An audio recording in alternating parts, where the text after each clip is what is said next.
It was supposed to be a simple grocery run. Pam Bondi had just finished a long meeting downtown and decided to stop by a small organic market before heading home. Her heels clicked softly against the polished tile floor as she made her way down the aisles, scanning shelves for her favorite brand of coffee. The market was quiet, bathed in warm lighting, the kind of peaceful moment Pam rarely got to enjoy. But that peace was shattered the moment she turned the corner near the checkout counters.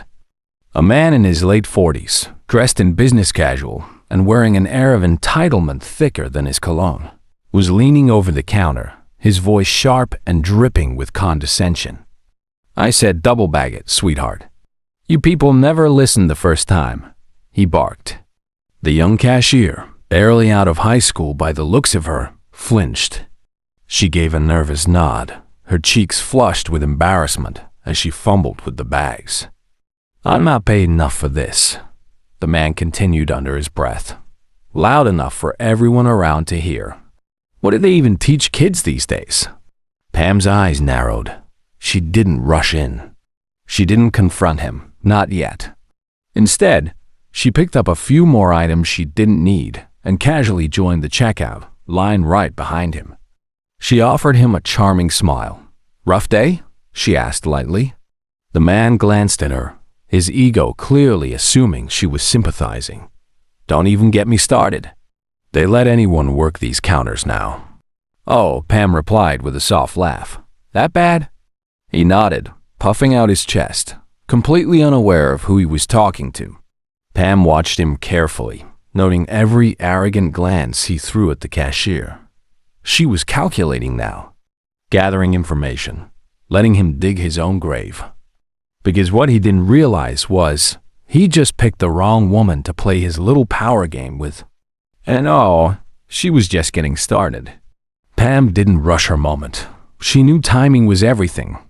The man was still rambling, now pretending to speak to Pam, but really just performing loud enough so everyone in the front of the store could hear. "You know, back in my day, customer service meant something. Nowadays, these kids just stare at their phones and act like bagging groceries is rocket science." The cashier avoided eye contact. Her hand shook slightly as she tried to finish the transaction. Pam's smile didn't falter. "What's your name?" she asked the man, tilting her head slightly. He chuckled. Mark Ritter." "And you?" "Oh, just Pam," she said sweetly, offering her hand. Mark shook it without hesitation, still clueless. "You from around here, Pam?" "Something like that." She looked back at the cashier. "You're doing just fine, honey. Don't let anyone make you feel small." The girl looked up, surprised by the kindness.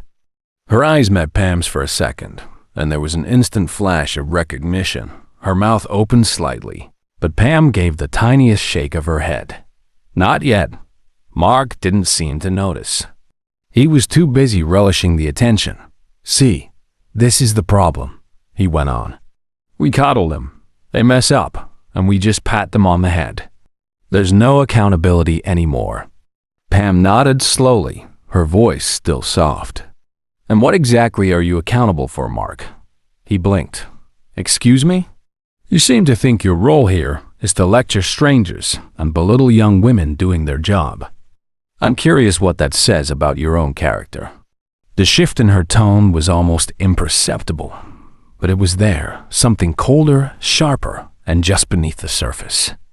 Mark tried to laugh it off. "Hey now, I'm just calling it like I see it. No harm done." "No harm?" Pam's voice was still sweet, but now it carried weight. "That girl looks like she wants to disappear. You didn't just complain about bags, Mark. You made it personal. You enjoyed it." Mark's smile faded just a bit. "Look, I don't know what your problem is." "I don't have a problem," Pam said smoothly. "But I do have a platform and a law degree and a considerable following." Mark's brow furrowed. That was the first crack in his mask. Pam turned to the cashier. "Sweetheart, do you have a store manager here today?" The girl nodded slowly, still stunned. Pam leaned on the counter slightly. "Good. because I think they should know a few things about how one of their customers is treating staff. Wouldn't you agree, Mr. Ritter?" Mark opened his mouth, but nothing came out.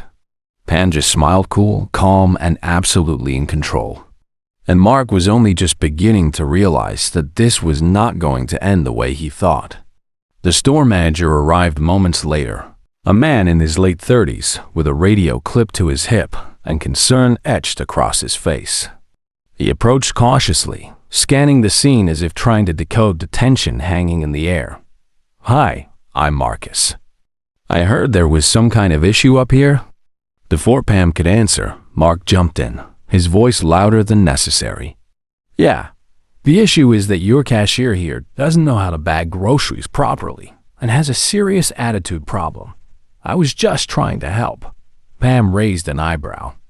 "That's one version of events." Marcus looked between them, unsure where to start. Pam stepped forward slightly, her tone measured and professional, but with an unmistakable gravity that made people listen. "Marcus, my name is Pam Bondi. I've worked in law enforcement. I've prosecuted people for harassment, and I've spent years advocating for victims of intimidation in public spaces." Marcus blinked. The name registered. "I watched this man not only belittle your employee, but make her visibly uncomfortable while doing it. He used language and a tone that crossed the line from customer complaint into targeted harassment. And when I intervened, he doubled down." Mark scoffed, but the confidence had bled from his expression. "That's not what happened." Pam turned to him, expression still neutral, voice calm. "I gave you a chance to walk away. I tried to let you keep your dignity. But instead, you stood here, running your mouth like your cruelty was a public service." The cashier, who had been quietly wiping down the counter to calm her hands, suddenly spoke up. "He told me I was too stupid to work here." Everyone turned to her. Her voice was quiet but steady. "He said girls like me don't belong behind a register." Pam didn't flinch. She nodded once, firmly. "That's what I thought." Marcus's posture changed. He squared his shoulders and stepped between the two women and Mark. "Sir, I'm going to have to ask you to leave." Mark laughed bitterly. "What, I get kicked out for giving some honest feedback?" Pam's tone was steel now. "You got kicked out for thinking public spaces are your personal stage, for using your voice to tear someone down instead of lift them up, and for forgetting that decency doesn't disappear just because you think nobody's watching." Mark looked between them again, as if waiting for someone to change their mind. No one did. Mark hesitated, lips slightly parted, still trying to summon some of that bravado he'd been leaning on so confidently just minutes before. But it was gone now, evaporated under the weight of silence that pressed down on the checkout lane. Customers in line weren't pretending to browse anymore. They were watching, phones subtly angled, eyes wide. Even the hum of the store's overhead lights seemed louder now. Marcus didn't wait for a reply. He gestured toward the exit. "You need to leave, sir, now." Pam watched him shift uncomfortably. Then slowly, Mark took a step back, eyes darting around. The arrogance had drained from his posture, replaced with that familiar defensiveness that shows up when someone realizes they've lost control. Still, as he began to turn away, he muttered under his breath, "Whole place is ridiculous. People too soft these days." Pam took one slow step forward, not threatening, just intentional enough to hold his attention. "Do you know why you're uncomfortable right now?" she asked, not waiting for a response. "It's not because you were misunderstood. It's because, for once, your behavior wasn't met with silence." She didn't raise her voice. She didn't need to. It was the kind of calm that made the hair on the back of your neck stand up. The kind that says, "I don't need to yell to be heard." "And maybe that's what's really bothering you," she added, eyes still locked on him. "Because you don't get to intimidate your way through life without people noticing anymore. Not in this world. Not in this town. And definitely not in front of me." Mark opened his mouth as if to speak, but didn't. Instead, he turned on his heel and walked toward the exit, not with the indignation of someone standing on principle, but with the nervous, almost stunned retreat of someone realizing they just lost a game they didn't even know they were playing. The sliding doors hissed open and shut behind him. For a long moment, no one moved. Then, quietly, someone clapped. Just one person, an older woman further down the aisle. Then another joined in, and then another. It wasn't loud or exaggerated. It was respectful. Pam turned back to the cashier and offered the faintest smile. "You okay?" The young woman nodded, visibly emotional, but stronger now. "Thank you," she whispered. Pam gave her shoulder a gentle pat. "You don't ever need to thank someone for standing up for you. That's what decent people do." And in that small grocery store, with half-bagged produce and paused transactions, something shifted. Not just in the room, but in every person who had watched that moment unfold. Because sometimes, justice doesn't need a courtroom. Just someone who won't look away. Pam didn't wait around for praise. That had never been her style. As the crowd slowly resumed their shopping and the buzz in the store softened into quiet admiration, she offered a polite nod to Marcus, the manager, and made her way toward the back of the store. Pam didn't wait around for praise. That had never been her style. As the crowd slowly resumed their shopping and the buzz in the store softened into quiet admiration, she offered a polite nod to Marcus, the manager, and made her way toward the back of the store.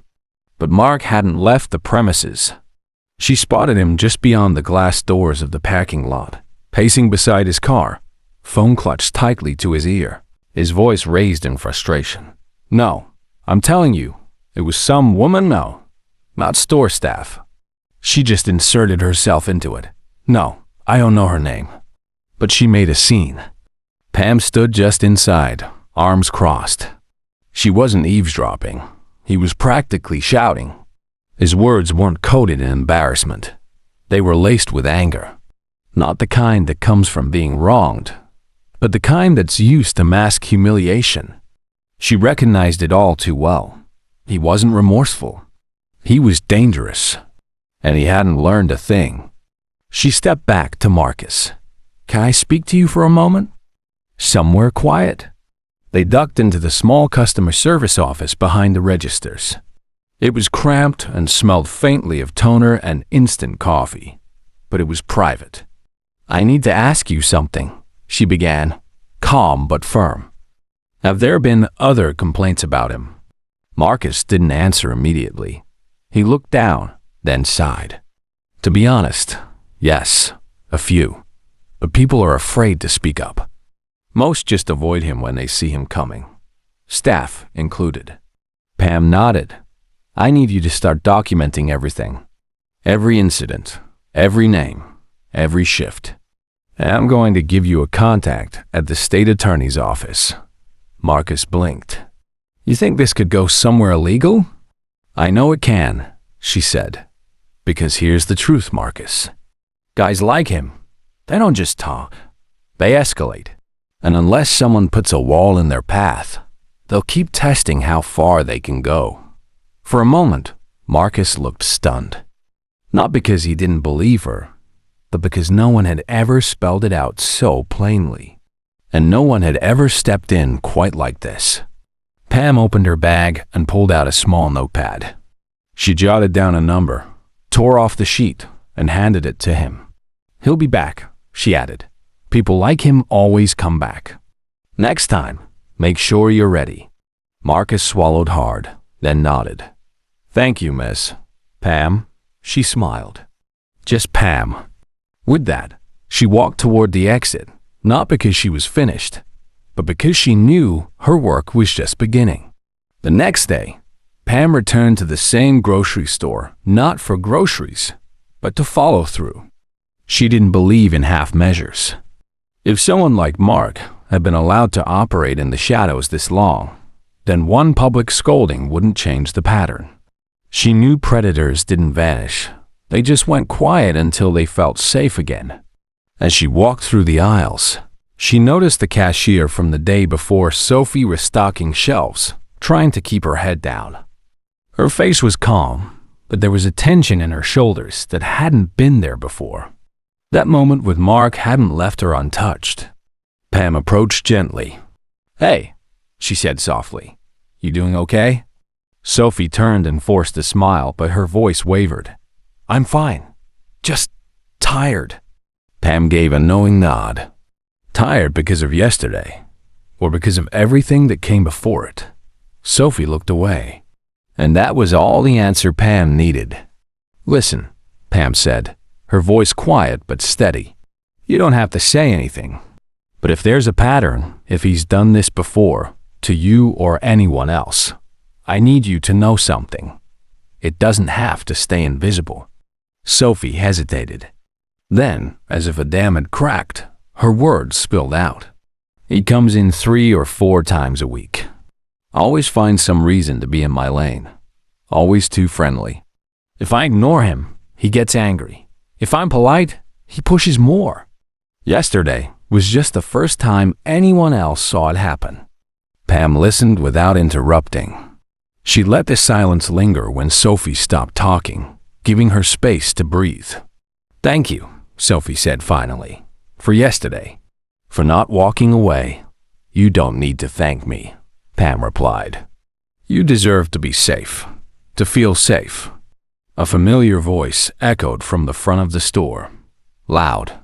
Too loud. "I want to speak to the manager. This is ridiculous." "Mark, back again." Pam's eyes narrowed, but her face remained neutral. "Stay here," she said to Sophie. "No more whispering. It's time this becomes loud." She turned and walked toward the commotion, unhurried but focused. Mark stood at the customer service desk, gesturing wildly. "You think you can ban me without proof? Who even was that woman? Some fake hero trying to make a scene?" Pam stepped in, calm as ever. That fake hero would be me. Mark froze. The same man who had mocked and towered over a young girl yesterday suddenly looked far less sure of himself. Pam smiled politely. "Still convinced you're the victim here?"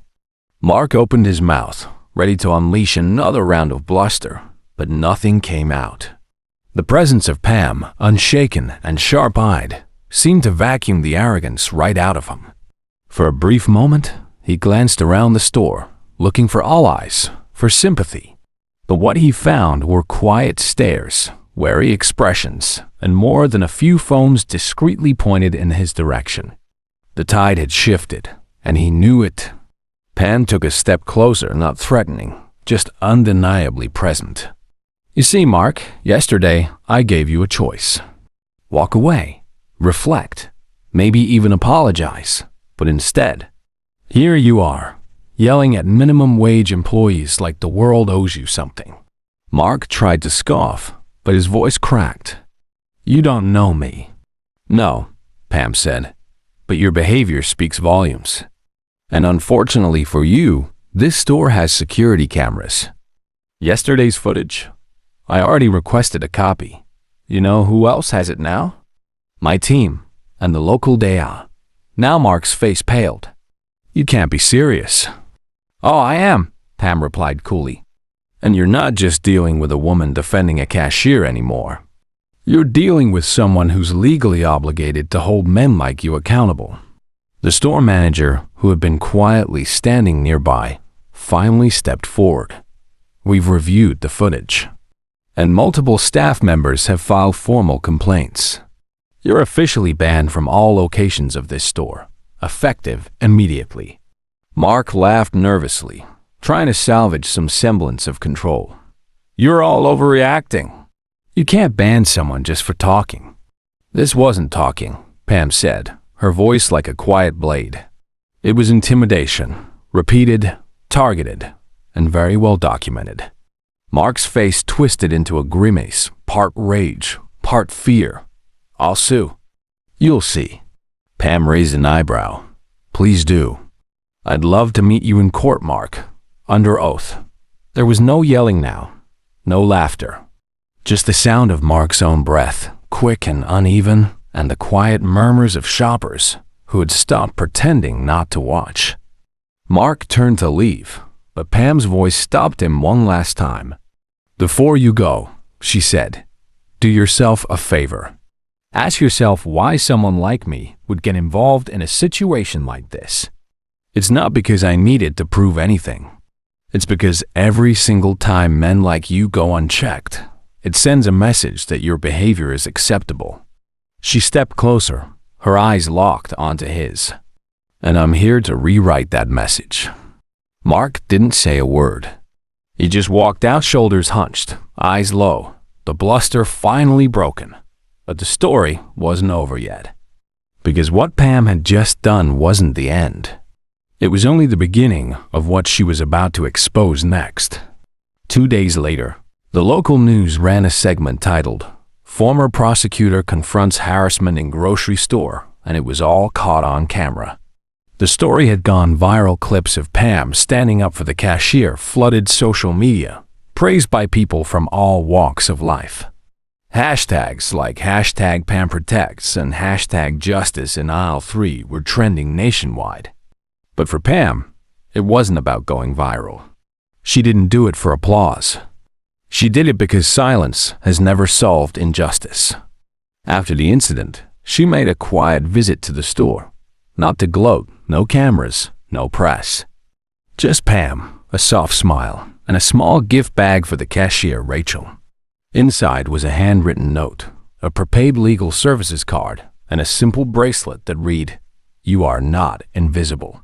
Rachel cried. Not because of fear this time, but because someone finally made her feel protected, seen, respected. As for Mark, the investigation moved quickly. Turns out, this wasn't his first offense. Complaints had followed him from other places, different women, same story. But now, with video evidence and a public spotlight, his world of unchecked entitlement began to crumble. He was charged with harassment and barred from multiple retail chains. For the first time in a long time, he wasn't the loudest voice in the room. Pam, meanwhile, declined all major interviews. "This isn't about me," she told a reporter gently. "This is about what we allow and what we stop allowing. Every time we say nothing, we make it easier for the next Mark to open his mouth." And so she went back to her life, quietly, calmly. But the impact she left behind, that would echo in every aisle, every store, every moment when someone wonders if they should step up, because they'd remember her. The woman who didn't shout, who didn't threaten, who didn't need to raise her voice, to completely dismantle a man who thought no one would ever hold him accountable.